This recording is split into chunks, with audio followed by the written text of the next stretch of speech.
অনেক ধন্যবাদ আজকে আমাকে এখানে আমন্ত্রণ জানানোর জন্য। বহু বছর পরে আজকে ঢাকা কলেজে আসলাম।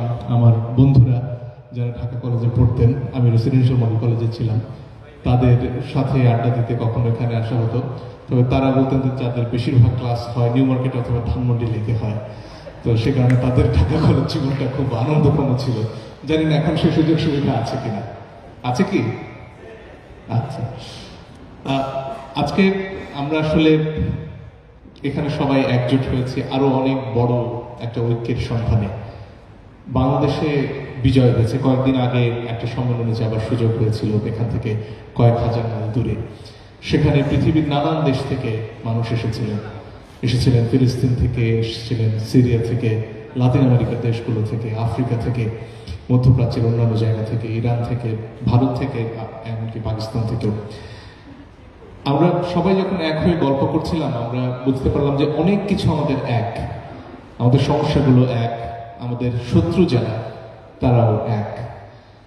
এবং সমস্যাটা হচ্ছে আমাদের শত্রুরা কিন্তু সবার সাথে খুব চমৎকারভাবে মিলে এই নিষ্পেষণটা চালিয়ে চলেছেন। ডোনাল্ড ট্রাম্পের সাথে ভ্লাদিমির পুতিন কিংবা শি জিনপিং এর উপরে উপরে যদি খানিকটা লড়াই থেকেও থাকে, তলে তলে তারা একই শক্তিকে সামনে এগিয়ে নিয়ে চলেন, যার লড়াইটা আমাদের বিরুদ্ধে, আমরা যারা সাধারণ তাদের বিরুদ্ধে।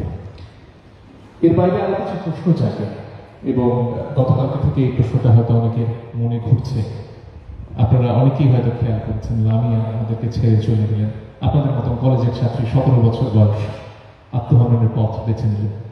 জুলাই শহীদের সন্তান তিনি, ধর্ষণের শিকার হয়েছিলেন।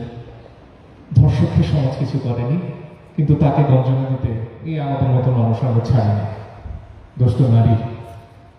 তাই তাকে আমরা ধরে রাখতে পারলাম না। বাবার কবরে ঠাঁই হলো তার, দাদা সেই কবরটা খুললেন।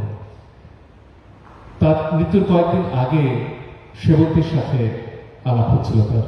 সেবন্তীকে আপনারা অনেকে চেনেন। তার ভাই টুনা মোহাম্মদপুরে শহীদ হন। তারা 2 বোন ছিলেন, এই এক ভাইয়ের।